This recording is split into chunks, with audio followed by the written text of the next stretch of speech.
करने से पहले और थोड़ा सा आगे इसके ऊपर बात करते हैं, क्योंकि एक मुद्दा बीच में उठ के आएगा कि भाई अगर ये खेती नहीं करेंगे, ये नहीं डालेंगे तो हमारी ज़मीन में अनाज नहीं होगा।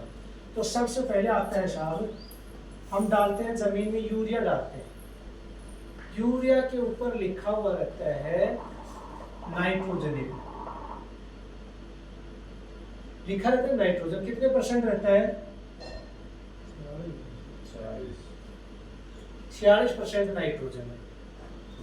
अब ये जो नाइट्रोजन है ये हमारे पौधे के लिए बहुत जरूरी है। अगर ये नहीं डलेगा तो जैसे इंसान को ऑक्सीजन चाहिए, ऐसे ही पौधे को नाइट्रोजन चाहिए। तो ये 46% जरूरत की चीज है और वो हमें देनी पड़ेगी पौधे को। लेकिन जब एक कट्टे में 46% नाइट्रोजन है, अब बचगा 54% है। उस कट्टे में 54% क्या है? सोचने की चीज है ये। अगर 54% भी अच्छी चीज होती जमीन के लिए, पौधे के लिए, तो गवर्नमेंट जैसे कट्टे के ऊपर नाइट्रोजन 46% लिखा हुआ रहता है, वैसे ये 54% भी मेंशन करती ना कि भाई इसमें फास्फोरस है, कि इसमें जिंक है, कि इसमें और कोई खाद है, 54% भी लिखती। लेकिन वो क्यों नहीं लिख रही? क्योंकि ये जो 54% है ये है नमक की वाली चीजें। उस कट्टे में 54% है जो नमक की चीजें हैं। अब ये जो नमक वाली चीजें हैं ये क्या काम करती है, इसके ऊपर थोड़ा सा देखने की जरूरत है। और क्यों आज हमारी पैदा हल्की होती जा रही है, धीरे धीरे हमारी जमीन बंजर होती जा रही है। ये जो नमक की चीजें हैं ये हम अपनी जमीन में डाल डाल के, यूरिया डीएपी डाल डाल के, और जमीन में 2 आंगन 3 आंगन 4 आंगन नीचे परत बन रही है इससे। ठीक है जी, जैसे मकान में हम लेंटर डालते हैं वैसे हमारी जमीन में 2 आंगन 2.5 आंगन 3 आंगन 4 आंगन नीचे एक परत बन चुकी है, कठोर परत जिसको बोलते हैं। अब ये परत क्या काम करती है कि सूर्य से आने वाले प्रकाश को, ऑक्सीजन को ये नीचे नहीं जाने देती, ये यहाँ तक ही रोक देती है। अब रोकेगी ये यहाँ तक, तो हमारी जमीन में छोटे छोटे जीवाणु होते हैं जिनको किसान के मित्र कीट बोलते हैं, जो हमारी जमीन में फास्फोरस पैदा करते हैं, जमीन के अंदर खाद पैदा करते हैं। अब ये जो परत बन चुकी है इसके कारण यहाँ तक, इन जीवों तक ये ऑक्सीजन नहीं पहुंचा, ऑक्सीजन नहीं पहुंचा, तो ये जीव धीरे धीरे धीरे धीरे धीरे धीरे हमारी जमीन से विलुप्त हो गए, खत्म होते चले गए। अब ये जीव खत्म हो गए तो धीरे धीरे जो इसके अंदर जो जीवाणु खत्म हुए हैं, तो ये जीव खत्म हुए तो इनको खाने वाले कीटाणु आगे पैदा हो गए, ये मरते गए और इन कीटाणुओं की संख्या बढ़ती गई। अब ये संख्या बढ़ती गई तो नीचे इन कीटों को खा खा के कीट हो गए खत्म। अब जब ये भूखे रहे हैं नीचे, तो ये इस परत में हमारे पौधे की जड़ रहती है, तो ये आकर धीरे धीरे इन जड़ों को नुकसान पहुंचाने लगे और नुकसान पहुंचाने लग रहे हैं। तो पिछले 2-3 साल में आपने देखी होगी अपने इलाके में कपास कितनी भयंकर होती थी, आजकल उस कपास का क्या हाल होता है। जैसे ही उसके ऊपर टिक्के फूलने का टाइम आता है उसी समय वो पीले होने लग जाती है और पीली होकर खत्म हो जाती है। अब जाते हैं दुकानदार के पास में, नई नई दवाई देते हैं, हम स्प्रे करते रहते हैं, जबकि असली रोग ये है, जड़ की कोई दवा वो दे ही नहीं पाता, वो ऊपर की दवा देता है। अभी कीटाणु बढ़ गए, जमीन में जीवाणु की संख्या खत्म हो गई, कीटाणु बढ़ गए। अब इन कीटाणुओं को खत्म करने के लिए किसान क्या करेगा बेचारा? मजबूरी में जाकर परेशान होकर कोई ना कोई दवाई डालेगा दवाई, तो उससे एक तो किसान का खर्चा बढ़ रहा है, जो पैदा शुद्ध होनी चाहिए थी वहाँ खर्चा लगाना पड़ रहा है, और दूसरा जो अनाज आज हम उत्पन्न कर रहे हैं उसमें अगर जमीन में जहर देंगे, जमीन में फर्टिलाइजर के साथ साथ में और कोई दवाई देंगे, तो उससे शुद्ध अनाज पैदा नहीं कर सकता। कहीं ना कहीं उस अनाज की जो क्वालिटी है वो भी घटती जा रही है, और वो जहर कहीं ना कहीं हमारे शरीर में वापस आ रहे हैं, जिसके कारण आज 5 साल में स्किन एलर्जी के बहुत ज़्यादा केस बढ़ गए, आज बीपी के बहुत ज़्यादा केस बढ़ गए, कैंसर के बहुत ज़्यादा केस बढ़ गए, ज्वाइंट स्ट्रेन के बहुत ज़्यादा बढ़ गए, पथरी के बहुत ज़्यादा बढ़ गए, क्योंकि ये जो जहर जा रहा है वो कहीं ना कहीं रोटेट होके हमारी बॉडी में जा रहा है। तो ये है आज की हमारी खेती, वर्तमान जो खेती है। अब इसमें किसान लगा पड़ा है, खर्चा भी कर रहा है, जमीन की पैदावार को भी नहीं बचा पा रहा है, और पैदा को बढ़ाने के लिए जैसे हर एक इंसान में इम्यूनिटी होती है, हर एक पशु में इम्यूनिटी होती है, तो ऐसे ही हमारी जमीन में भी इम्यूनिटी होती है, रोग प्रतिरोधक क्षमता होती है। अब ये जहर दे दे के हमने उस रोग प्रतिरोधक क्षमता को खत्म कर दिया। ये है आज की खेती। आने वाले समय में ये डाल डाल के और इस खर्चे को हम कम नहीं कर सकते, इस खर्चे को बढ़ाना पड़ेगा। और बढ़ाते बढ़ाते एक दिन ये जमीन ऐसी हो जाएगी कि आपका कोई भी किसी भी अनाज का एक दाना नहीं मिलेगा। जो हमारे आसपास लोग तक ऐसे ज़्यादा दूर है, 150-200 किलोमीटर है, तो वहाँ मेरी टीम में मैं जाता हूँ, वहाँ धान की फसल उगना बंद हो गई है, गेहूँ उगना बंद हो गया है, क्योंकि वो अपने से भी ज़्यादा, हम तो फिर भी कुछ कम यूज करते हैं, वो हमारे से भी ज़्यादा खेत में कट्टे के कट्टे यूरिया देते हैं। तो वहाँ पैदा होना कम हो गई है, धीरे धीरे अपने यहाँ भी ये पैदा होना कम हो जाएगी। तो ये जो खेती है, अब इस खेती को सुधारना है, तो उसको सुधारने के लिए सबसे पहले अपने को सजग होना पड़ेगा। ये यूरिया डीएपी 2 ऑप्शन है भाई, 1 साल 2 साल थोड़ी पैदा कम हो जाएगी या फिर अगर अपने को पैदा पूरी करनी है तो कुछ जैविक खेती के लिए भारत सरकार ने कुछ नए नए प्रोडक्ट, कुछ नए जैविक खाद जैसी चीजें बना रखी है। तो वो आपकी खेती को कम भी नहीं करेंगे, आपकी जमीन की क्षमता को कम नहीं करेंगे और आपकी पैदावार को कम नहीं करेंगे। तो उसके ऊपर हम बात करते हैं एक बार। हमारे पास में एक भूअस्तरा करके प्रोडक्ट है। ये भूअस्तरा का काम क्या है, ये जो जमीन की परत के जमीन के अंदर एक परत बन चुकी है। पहले मैं भी सुनता हूँ, देखा भी था, पहले जब हम सरसों गेहूँ बीज बोते थे ना, तो सरसों के तेल में या और कोई चीकने उस तेल में यूं भिगो के उसको थोड़ी देर और फिर रखते थे।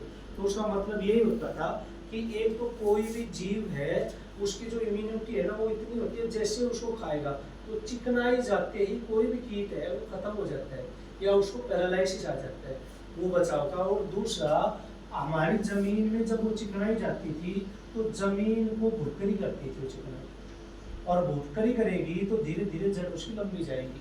तो वो जो काम है वो आज अपने पास में एक प्रोडक्ट है भूअस्तरा नामक, वो करता है। पिछले साल आपके यहाँ गांव में यूज भी करवाया था। उसका काम क्या है, जैसे ही आपकी जमीन में वो पड़ेगा तो पड़ते सबसे पहले तो जो ये परत बन चुकी है इस परत को तोड़ने का काम करेगा, और तोड़ देगा वो, तो ये जो ऑक्सीजन की प्रक्रिया ये नीचे जाएगी, पहला काम। दूसरा काम, जो ये परत टूट गई तो अब जमीन पोली हो गई। आज आप सरसों की या गेहूं की, कपास की जड़ देखना, जड़ तो जोर लगा रही है, लेकिन जब ये गहरी कल्टी परत है तो वो जड़ टेढ़ी मेढ़ी होके और इधर उधर छाल चला देती, नीचे नहीं जा पाती। अब जब ये जमीन आपको पोली मिल जाएगी, भुरकरी मिल जाएगी, तो वो जमीन में जड़ नीचे जाएगी, गहरी जड़ जाएगी। जमीन अगर कठोर है, कल्टी है, तो साइड में फुटाव होने में दिक्कत रहेगी, लेकिन अगर जमीन अगर पोली है, भुरकरी है, तो इसमें साइड में अलग अलग तरह के, अलग अलग प्रकार की बहुत ज्यादा फुटाव रहेगी। अब इन फुटाव का क्या है, जमीन में 3.6% काम पौधे की जड़ करती है।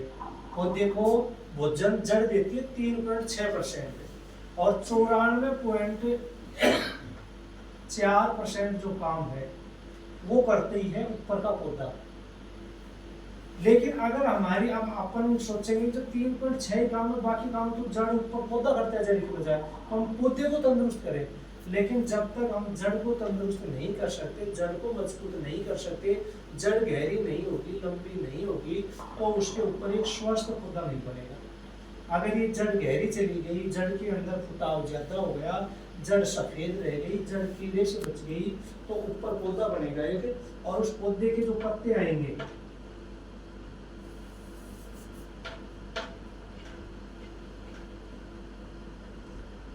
जैसे ये पौधा है, इसकी जड़ गहरी चली गई, तो इसके ऊपर जो पौधा आएगा उसके ऊपर पत्ते आएंगे चौड़े, ऐसे करके।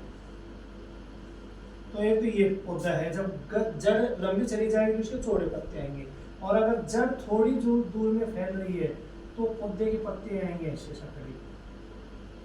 3.6% काम जड़ का है। जड़ ने अच्छी गहराई में जाके नीचे से नमी लेकर बाहर जो पौधा बनाया है चौड़े पत्ते का और स्वस्थ पौधा बना दिया।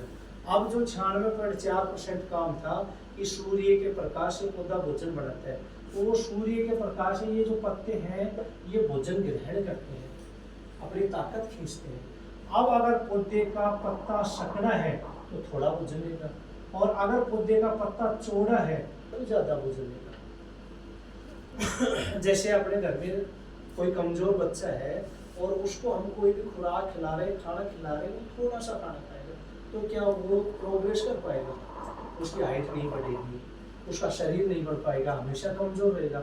और एक बच्चा ऐसा है कि जो भी आगे आया वही खा लिया, जो भी बताया वही खा लिया, तो वो बच्चा स्वस्थ रहेगा, उसकी हाइट अच्छी रहेगी, उसकी याददाश्त बढ़िया बढ़ेगी, उसका इम्यूनिटी पावर है वो बढ़िया बढ़ेगा।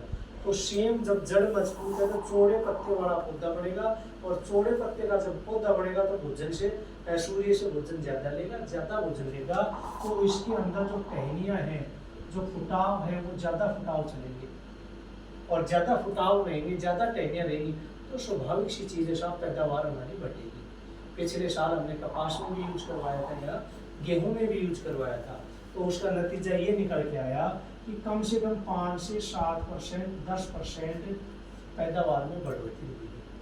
अब एक प्रोडक्ट के कितने काम है? सबसे पहले हमारी जमीन को भुरकरी बढ़ा दिया, दूसरा काम हमारी जमीन भुरकरी बनी तो नीचे जड़ है वो जड़ ज़्यादा फैल गई, उनके अंदर फुटाव ज़्यादा हो गया और जड़ को सफेद रखी। तीसरा काम, आज हमारी जमीन में लगभग 10,000 कीट पतंगे हैं, 10,000 से भी ज्यादा कीड़े मकोड़े जीव जंतु हमारी जमीन में है। कुछ मित्र कीट हैं, कुछ दुश्मन कीट हैं किसान के। तो जो मित्र कीट होते हैं वो तो पौधे को ग्रोथ के लिए सहायक होते हैं, और जो दुश्मन कीट होते हैं वो पौधे की जड़ को काटते हैं। जैसे ही कोई भी कीट पतंगा जैसे जमीन में रहते हैं उनको अपना ये घोंसला कोई नुकसान नहीं पहुंचाएगा, लेकिन जैसे ही कोई भी कीट पतंग आके और इस जड़ को टच करेगा, टच करते ही उसके मुंह को चिपका देगा, मुंह चिपक जाएगा। तो पहला काम, मुंह चिपकने से उसके अंदर पानी की कमी आएगी, डिहाइड्रेशन होगा, और डिहाइड्रेशन होने के बाद में पैरालाइसिस आएगा, यानी लकवा लगेगा उसको। और ऐसे 2 से 4 घंटे के अंदर उसकी मौत हो जाएगी। जहर से मौत नहीं हुई है, भूख से और लकवे से उसकी मौत हुई है। जहर से मौत होगी तो जमीन में जहर बढ़ेगा, और अगर वैसे भूखा रह के मरेगा तो जमीन में अपने में बढ़ेगी फास्फोरस की, और फास्फोरस है जो पौधे की जड़ के लिए बहुत जरूरी है। तो तीसरा काम अपना जो ये घोंसला का पैकेट है ये करेगा कि कोई भी कीट पतंगा जो जड़ को आके खाएगा, जड़ को नुकसान पहुंचाएगा, जैसे दीमक है, दीवड़िया है, और भी किसी भी प्रकार का 10,000 प्रकार के कीड़े हैं, तो अपने पौधे की जड़ को इन जीव जंतुओं से बचा के रखेगा। पैदावार पिछले साल आपके गांव में गेहूं में लोगों ने यूज किया है, कपास में यूज किया है, बाजरा में भी एक दो लोगों ने दिया है। तो ये है इसका काम। अब तीसरी बात आती है खर्चे के ऊपर। अगर हम बात करें तो यूरिया का कट्टा कितने का आता है लगभग साहब? 300 रुपए का, 270 का, 300 का, कोई 280 का, ऐसे देते हैं। लेकिन ये जो 270, 300 है, अच्छा दूसरी इसके बीच में वो पहले जैसे 8 से 4 साल 5 साल पहले यूरिया आप कभी भी ले लो पड़ा रहता था, गोदामों में भी पड़ा रहता था, दुकानों पे भी पड़ा रहता था। आज पिछले 2-3 साल से ये चीज़ किल्लत महसूस हो रही है ना, जैसे यूरिया भी सीजन के टाइम पे भी बहुत कम मिलता है। गाड़ियाँ आती हैं तब किधर उठ जाते हैं, लाइन लगा के यूरिया मिल रहा है। यानी पहले की बजाय अब थोड़ा सा यूरिया लेने में प्रॉब्लम, यूरिया और डीएपी दोनों चीज, डीएपी में किल्लत आ रही है नहीं आ रही है, इसके पीछे क्या कारण है? और क्या मिला ये? हाँ, और कहीं भी यूज करते हो शायद इस चीज का। ये बात भी आपकी सही बात। दूसरा मैं बताता हूँ, ये जो कट्टा 270, 300, 280 का अपने को मिल रहा है ना, ये गवर्नमेंट अपने को इतने में सब्सिडी में दे रही है। वैसे इसकी एक्चुअल कीमत है यूरिया की 2237। आपके पास में कोई भी कट्टा पड़ा हो तो उस कट्टे को उठाना और उसके ऊपर देखना, गवर्नमेंट का जो रेट है यूरिया का वो 2237 रुपये है। हरियाणा में लगभग ये 2138 रुपये, ऐसे अलग अलग स्टेट, यानी 2000 से ऊपर का है। अब गवर्नमेंट 2000 में 2200 में खरीद के उसके ऊपर सब्सिडी देके और फिर अपने को 270-80 रुपये में दे देगी। अब बताओ कब तक सरकार ये सब्सिडी दे के अपने तक ही मुहैया करवाती रहेगी? सरकार का अल्टीमेट उद्देश्य ये है पिछले 2 साल से 3 साल से किल्लत होने का, कि अगर ऐसे ही हम यूरिया का उपयोग करते रहे तो हमारी जमीन बंजर हो जाएगी और बहुत ज़्यादा बीमारियां बढ़ जाएंगी। इसलिए अपने को इस यूरिया डीएपी को कम करके एक नैनो टेक्नो यूरिया निकाला है, लिक्विड यूरिया जिसको बोलते हैं, उसको यूज करो। तो उसमें जो ये नमक वाली मात्रा है ये बहुत नॉर्मल मात्रा में, और दूसरा वो हमारी जमीन पे नहीं पड़ता, वो पौधे के ऊपर हम छिड़कते हैं तो पौधे की पत्तियों पे रह जाता है, जितनी जरूरत पौधे को होती है वो उसमें यूज आ जाता है, बाकी वो भाप बढ़कर उड़ जाता है। तो जितना जहर उस दाने में रहता है उतना जहर उस लिक्विड में नहीं है। तो गवर्नमेंट धीरे धीरे इसको बैन करने जा रही है, इसको बंद करने जा रही है, इसलिए इसकी शॉर्टेज चल रही है कि जितना पहले उत्पादन होता था सरकार के पास में, उस उत्पादन को हम कम कर दिया कि एकदम बंद करने के बजाय धीरे धीरे धीरे धीरे इसके ऊपर बैन किया जाए। और अभी थोड़े दिन पहले ही पिछले साल जुलाई में दिल्ली के अंदर एक मीटिंग हुई थी, जिसमें गवर्नमेंट ऑफ इंडिया के जो एग्रीकल्चर डिपार्टमेंट के साइंटिस्ट हैं, जो ये खेती बाड़ी के प्रोडक्ट डिजाइन करते हैं, गवर्नमेंट के साथ मिलके जैविक खेती के ऊपर काम कर रहे हैं, वो साइंटिस्ट की हमने ट्रेनिंग दी थी। तो उन्हें साफ बताया था कि अगले एक साल में ऑल इंडिया के अंदर लोकसभा चुनाव है, लोकसभा चुनाव जैसे ही खत्म हो लेंगे हर स्टेट में, उसके बाद आपको यूरिया मार्केट में दाने वाला देखने को नहीं मिलेगा। ये लोकसभा चुनाव तक अपने पास में, फिर अगर अपने को मिलेगा तो लिक्विड वाला मिलेगा। और इंसान की क्या, पहले जब इसकी शुरुआत हुई थी तब भी हमने सुना है कि ऐसे जबरदस्ती शुरुआत करवाई थी कि खेतों में जा के आगे पीछे से, किसान के पीछे से डाल के आते थे।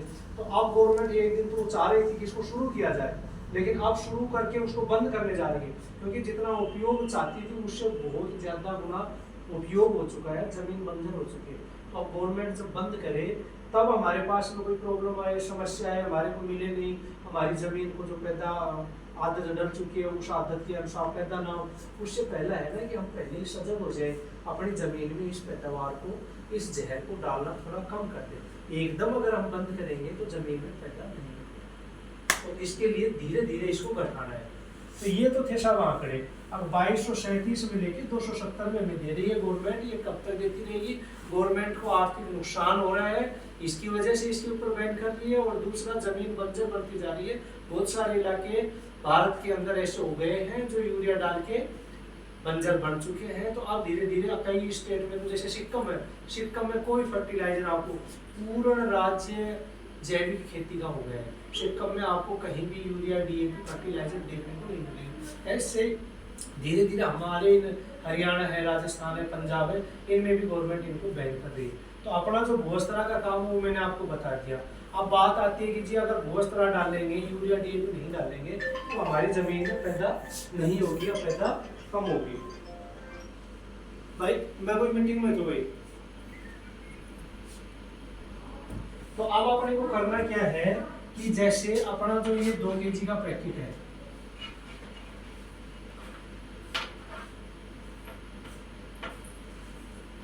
ये 2 kg पैकेट भूअस्तरा का, और इसके साथ जैसे आपने 1 बीघा में 20 किलो या 40 किलो डीएपी किया, डीएपी की मात्रा मान लो आपने 40 kg की, तो अगर ये आप यूज करते तो इस 40 में से 20 kg पे आ जाए सीधी, ये 40 में से 20 पे 20 की बचत हो गई फर्स्ट साल। ये फर्स्ट साल यूरिया भी ऐसे मान लो आपने 40 kg या 30 kg यूज करना स्टार्ट कर रखा है, तो फर्स्ट साल में उसको भी घटा के 20 kg कर जाओ, ये तो हो गया फर्स्ट साल। 2 kg 1 बीघा में अपना भूस्तर डल गया 1 से 1.5 बीघा में, और उसके साथ साथ 20 किलो ये 20 किलो जितना भी आप मात्रा डाल रहे हो, मैं पूरा एग्जाम्पल दे रहा हूँ, जितनी भी आप मात्रा डाल रहे हो उसमें से आधी आधी पे आ जाओ, तो आधा खर्चा हो गया इसका। ये होगा फर्स्ट साल। दूसरे साल फिर 2 बीघा में 1 से 1.5 बीघा में अपना 2 kg का पैकेट ये डालना है, ये जो 20 किलो पे थे ये 10 kg कर जाओ, यूरिया भी 10 kg कर जाओ, ठीक है साहब। ये दूसरी साल खर्चा हो गया। तीसरी साल फिर ये 2 kg डालो, और ये है ये बिल्कुल बंद कर। अब हमने इसकी मात्रा को एकदम कम नहीं किया, धीरे धीरे कम किया है, तो धीरे धीरे कम करने से हमारी पैदावार में कोई फर्क नहीं पड़ेगा, कुछ ना कुछ बढ़ेगी, कम नहीं होगी।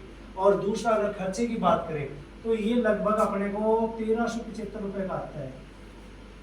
अब इधर से 1375 रुपये हमने खर्च किया, तो 20 ये 1400-1500 का आता है मेरे ख्याल से कट्टा 40 किलो का, तो इधर से 20 किलो कम करने में 700 रुपये तो हमने डीएपी में कम कर दिए, और इसके साथ साथ मान लो 20 किलो यूरिया है, तो 20 किलो यूरिया 300 का भी लगाए तो 150 रुपये का ये यूरिया। तो 850 रुपये इधर रुपए लगाए हमने, 1300, 850 रुपये के कम हो ही गई, सीधे सीधे कम हो गए।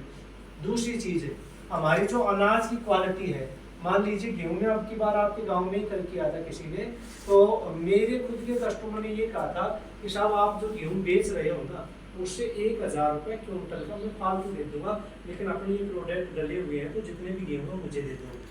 तो ऐसे 1000, 1500, 2000 रुपये भाव में अपने को तेज मिल गए। दूसरा क्वालिटी की बात करता हूँ, पिछले साल मैंने कपास में डाली थी, लगभग 1 बीघा कपास थी मेरी, तो 1 बीघा में आज तक मैंने 4, 4.5, 5 क्विंटल से ज्यादा कपास नहीं ली। पिछले साल 6 क्विंटल 18 किलो कपास ली। भाव की अगर बात करें तो उस दिन मंडी में भाव चल रहा था 6200, 6000 का, जब मैं मंडी में लेके आया था, और मेरी कपास 6413 रुपये बेची, भाव में बेनिफिट हो गया।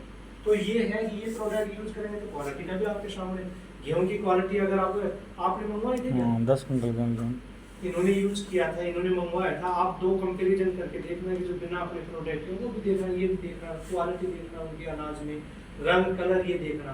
तो तीसरी चीज ये आती है खर्चे की, भी खर्चा भी ज्यादा इतना नहीं है, 1500 रुपये का हो सकता है बीघा में फालतू बैठ जाए, लेकिन ज्यादा खर्चा नहीं है। अब 3 साल तक की तो हो गई, अच्छा 3 साल में ये गणित बैठा, लेकिन अब इसके आगे 3 साल के बाद में चौथी साल ना ये डालना ना ये डालना, 4 साल में आपका जो ये खेत है ये पूर्ण जैविक खेत बन गया है। और उसका कारण क्या है जैविक खेत बनने का, और कैसे चौथी साल आपको खाद या फर्टिलाइजर नहीं डालना, उसका मैं कारण बताता हूँ। जैसे अपन कोई भी फसल डालते हैं तो उस फसल में 1, 2, 3 जुताई करके डालने में वो फसल पैदा करें, या उसमें 8 जुताई करके करें, तो कौन सी फसल तगड़ी होगी? 8 होगी। 8 जुताई करके करेंगे तो फसल तगड़ी होगी, एक एग्जाम्पल। दूसरा, जैसे अपन गेहूं में नड़ाव निकालते हैं, गेहूं में, सरसों में तो नहीं निकालते हम इधर, सरसों में गेहूं में जब महीने 100 महीने का हो जाता है तो उसके बाद में कस्सी से खुद ही देते हैं, नड़ाव निकालते हैं। आजकल तो बहुत कम हो गया, दवाई पहले नड़ाव निकालते, सामने में जो छोटा सा भूत निकालता है, तो नड़ाव निकालने के बाद में कस्सी से खुदाई करने के बाद में फसल एकदम ग्रोथ करती थी या डाउन आती थी? मतलब पौधा एकदम जैसे कीड़े की तरह चलता था, यानी एक नड़ाव से ही पौधे की ग्रोथ होती थी। तो 2 फैक्टर है, एक तो 8, 7, 9 जुताई करके अगर किसी फसल को डालेंगे तो हमारी फसल अच्छी होगी। दूसरी, अगर नड़ाव करते हैं हम, खुद ही देते हैं, तो उसमें ज्यादा होगी। अब इसका दूसरा एग्जाम्पल देखना, जैसे हमारा एक पौधा है, ये पौधा है, अगर इस यूरिया को हमने बंद कर दिया, धीरे धीरे 3 साल में यूरिया ने बंद कर दिया, यूरिया जैसे ही हम बंद करेंगे तो हमारी जमीन में केचुए होते थे पहले बहुत ज्यादा, अब भी केचुए है, लेकिन वो खत्म हो चुके हैं, क्योंकि बारिश के मौसम में वो दिखते हैं कोई कोई। अगर हमने 3 साल में यूरिया बंद कर दिया तो जो केचुआ है ना, वो इतनी संख्या बढ़ जाएगी। केचुआ का काम है कि वो ऐसे मिट्टी खाता खाता नीचे जाता है और फिर ऊपर आके यहाँ बैठने लगता है, उसके बाद में जहाँ से एक बार जाता है वहाँ दोबारा नहीं जाता, और ये यूं जाके, और ये सारे 24 घंटे में कंटिन्यू ये चलता रहता है, ये यूं ऐसे करके। तो अब इसमें 2 काम हो रहे हैं, एक काम तो जो खाद का काम कर रहा है वो कर रहे हैं, और दूसरा जब हम एक जुताई करके फसल डालते हैं, हल्की होती है, 8 जुताई करते हैं तब तगड़ी होती है। अब इसमें देखो साहब कितनी जुताई चल रही है, 24 घंटे वो केचुआ आपका जुताई का काम कर रहा है, आपकी जमीन को बिल्कुल पोली बना रहा है। दूसरा, एक नड़ाव करते हैं, यहाँ तो खुद ही चल रही है, कंटिन्यू खुद ही चल रही है। एक केचुआ 1 साल में इतने बच्चे देता है कि आपकी 1 बीघा में अगर आप 1 लाख का खाद भी डाल दोगे तो वो भी कम है। ये एक केचुआ आपके खेत में इतना खाद पैदा करता है, ये गवर्नमेंट ऑफ इंडिया ने सर्वे की है। तो 3 साल हमने यूरिया डाल के बंद कर दिया, चौथे साल ये प्रोडक्ट अकेले किए, 5वें साल इनकी जरूरत नहीं है, क्योंकि जो ये केचुआ है ये आपका खाद का काम भी करेगा, ये केचुआ आपका जुताई का काम भी करेगा, और ये केचुआ आपका नड़ाव का काम भी करेगा। तो इसकी वजह से 4 साल अगर आपने ये प्रोडक्ट हमारे यूज कर लिए, 3-4 साल, उसके बाद आपको ना ये करने की जरूरत ना ये करने की जरूरत, यानी फर्टिलाइजर, जुताई, आप एक खेत में 1 जुताई भी कर दोगे तो भी वो पैदा आपकी इतनी जबरदस्त रहेगी, क्योंकि जमीन को वो पोली मारता है। तो चौथी साल में ये आपकी पैदा को तो बढ़ाएंगे ही बढ़ाएंगे, साथ ही साथ आपके खर्चे को 0 कर सकते हैं। तो ये हो गया हमारी खेती बाड़ी को सुधारने का काम। अब इसी खेती बाड़ी के प्रोडक्ट से भाई खेती तो सुधरेगी सुधरेगी। अब हमारा मुद्दा आता है कि जी यहाँ तो पानी खत्म हो चुका है, तो हम खेती कैसे करें। अब बहुत इलाके अपने यहाँ पानी खत्म हो चुके हम मानते हैं, लेकिन फिर भी कुछ तो साफ ऑप्शन करना ही पड़ेगा अपने।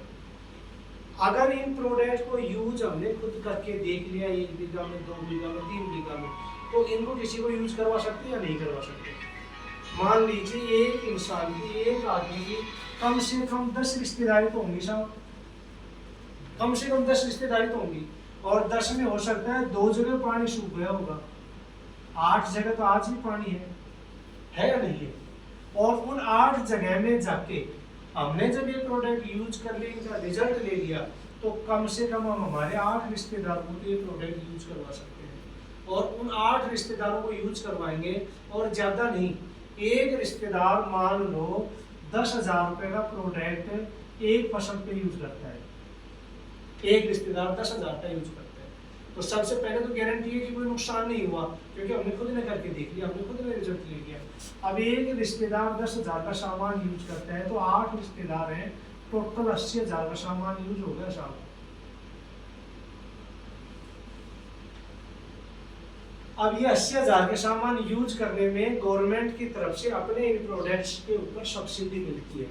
गवर्नमेंट ये कहती है कि जो चीज़ आपने यूज करके देख ली, आपको फायदा हो रहा है, तो आप उसको बेच सकते हो, किसी को भी बता सकते हो, किसी को भी दे सकते हो। तो मान लीजिए अपने रिश्तेदार हैं, उनकी फसल को हमने सुधार दिया, उनको 80,000 का सामान अगर हमने उनको दिया, 2 पैसे उनसे कमा भी सकते। बहुत सारे लोग बोल रहे थे रिश्तेदारों से नहीं ले रहे, तो कम से कम ये 80,000 को अपने रिश्तेदारों को बचे। चाहे तो 80,000 का हम एक बिजनेसमैन की तरह बिजनेस भी कर सकते हैं, क्योंकि दुनिया क्या करे, सामान बेच के पैसा कमा लिए। हमारे पास आज खेती बाड़ी नहीं है, तो हम ये सामान बेच भी तो सकते हैं। अब की बार 8 रिश्तेदारों को यूज करवाया था, अगली बार ये जब 8 रिश्तेदारों की फसल को गाँव वाले देखेंगे, तो कम से कम 10-10 लोग भी और तैयार हो गए, तो अगली बार ये 80,000 का सामान एक रिश्तेदार के गाँव में बिक गया। और इसके ऊपर हम ज़्यादा नहीं माने, मान लो 80,000 के ऊपर 20% भी हम मार्जिन लेके चले। अपने प्रोडक्ट 10 से 40% मार्जिन से आते हैं, लेकिन एवरेज अगर 20,000 की भी हम लेके चले, तो फर्स्ट साल में आपने यहाँ से 8 दूनी 16,000 रुपये कमाए। फर्स्ट सीजन में मान लो आपने 16,000 रुपये कमाए, लेकिन अगले ही सीजन में जब ये 8 रिश्तेदारों को हमने यूज करवाया और उनकी फसल अच्छी हुई, तगड़ी हुई, तो उनके गांव में 10-10 लोग, 20-20 लोग और यूज करेंगे। तो अगली साल आपकी बार 16,000 थे, अगली बार अगर 10 किसानों ने और यूज कर लिया, तो इसको 10 से गुणा कर लो साहब, 1,60,000 रुपये की इनकम आप कर सकते हो। सेम प्रोसेस जो आज मैं आपके साथ में कर रहा हूँ, यही काम हम उनके साथ में जाके करेंगे, उन किसानों से मिलेंगे, उनकी पैदावार को दिखाएंगे, जी आपने यूज किया तो क्या रिजल्ट है। ऐसा नहीं कि मैं आज आपको यह ज्ञान दे के जा रहा हूँ, दोबारा आपको संभाला हुआ नहीं। अपना सिस्टम में पिछली बार जिनको यूज करवाया था, उनको यूज करवाने के बाद में उनके खेत में गए थे, वो देखो उपाड़ के दिखाया था, जड़ दिखाई थी, पौधे के अंदर क्या प्रोग्रेस हुई है, क्या रिजल्ट है। हर किसान से जिनको भी ये यूज करवाए गए, हर किसान को रिजल्ट दिलवाए। और आज वही किसान है जिसने 1 बीघा के लिए दिया था, आज कोई 4 बीघा के लिए दे रहा है, कोई 5 बीघा के लिए। तो ये काम हम भी कर सकते हैं। अपने यहाँ पानी नहीं है, एक किसान अगर ये काम करके स्टार्ट करे, तो 1 साल में 16,000 रुपये एक रिश्तेदार से कमा सकता है, दूसरे साल उसी रिश्तेदार के गाँव में 1,60,000 कमा सकता है। और ऐसे अगर हमने 10 गाँव पकड़ लिए, 10 रिश्तेदारों के, तो 16 लाख रुपये भी कमा सकते हैं। ये है एक बिजनेस। दुनिया पैसा कमा रही है सामान बेच के, कोई जहर बेच रहा है, कोई कुछ बेच रहा है, कोई नून बेच रहा है, कोई सब्जी बेच रहा है, कोई कपड़ा बेच रहा है, कोई पत्थर बेच रहा है, कोई काकड़ा बेच रहा है। जब हमारी जमीन के अंदर पानी नहीं है, तो वो तो काम है नहीं कि हम किसी फैक्ट्री में जाके नौकरी कर लेंगे, हम किसी बढ़िया के जाके यहाँ नौकरी कर लेंगे। ये काम है रिश्तेदारी में चले गए मिलने के लिए, वो उनको प्रोडक्ट भी दे दिया, उनको रिजल्ट भी दिलवा दिया। तो ये अपने प्रोडक्ट का रिजल्ट है। ये तो है खेती बाड़ी के लिए। इसके अलावा और भी प्रोडक्ट हैं, जैसे कोई फंगस लग गया, कोई कीट लग गया, पैदावार बढ़ नहीं रही है, अनाज की क्वालिटी को बढ़ानी है, तो ऐसे अपने पास में बहुत सारे खेती बाड़ी के प्रोडक्ट। आप खुद खेती करके देखिए। सबसे पहले अपने पास में खेती नहीं है, तो अपने रिश्तेदारी में करवा के देखिए, अपने मिलने वाले लोगों को करवा के देखिए, 1 भी रुपये का नुकसान नहीं होगा। वही रिश्तेदार आपको आके बोलेगा कि जी आपकी चीज़ बहुत बढ़िया, अगली बार मुझे बोलेगा। तो अच्छी क्वालिटी का अनाज पैदा करेंगे। अगर आपकी इच्छा है कि हाँ जी इस काम को मैं बड़े लेवल पे करना चाहता हूँ, तो जैसे मैंने आपको ये बिजनेस बताया, ये बिजनेस भी आप कर सकते हैं। तो ये तो थे हमारे पास में एग्रीकल्चर के प्रोडक्ट। आने वाले समय में ये स्थिति होने वाली है। आज से 3 साल बाद में, 4 साल बाद में अपने इलाके में जहाँ पानी नहीं है वहाँ तो खेती वैसे नहीं हो रही है, और जहाँ पानी है वहाँ ये एक फर्टिलाइजर डाल डाल के जमीन को बंजर बनाते जा रहे हैं। और आपने सुना भी होगा पंजाब में बहुत ज़्यादा सब्जी होती है, सब्जी का काम पंजाब में बहुत ज़्यादा होता है, और सब्जी में सबसे ज़्यादा फर्टिलाइजर्स डाले जाते हैं, सबसे ज़्यादा केमिकल डाले जाते हैं, जिसके कारण पंजाब स्टेट की हालात ये है कि उसके हर घर में 2 से 3 पेशेंट कैंसर के मिलेंगे, हर घर में 1-2 पेशेंट कैंसर के मिलेंगे। स्पेशल पंजाब से बीकानेर के लिए एक ट्रेन चली हुई है, उस ट्रेन का नाम ही कैंसर ट्रेन निकाल। तो ये है आने वाले समय की 2 से 4 साल में स्थिति होने वाली है, बदलने वाली है। तो उसके लिए अनिल जी ने खुद ने यूज़ किया था, पिछले साल सरसों में यूज़ किया था। क्या आपके इस इलाके की लैब आती है, इनकी क्या आई है गेहूं में 2, 4, 5, 10 लोगों को इन्होंने यूज़ करवाया था, उस गेहूं के अंदर क्या रिजल्ट है? क्योंकि हो सकता है हम तो सामान बेचने वाले हैं, हम तो अपने सामान की एडवर्टाइज कर रहे हैं, लेकिन आप उन लोगों से मिल सकते हो जिन्होंने इन प्रोडक्ट्स को लेके यूज़ किया था और उनको रिजल्ट मिला है चाहे वो सरसों में हो, चाहे गेहूं हो, चाहे किसी भी चीज़ में। तो ये तो थे खेती बाड़ी के प्रोडक्ट। इसके अलावा जैसे रख रखे अनिल जी ने पर्सनल केयर में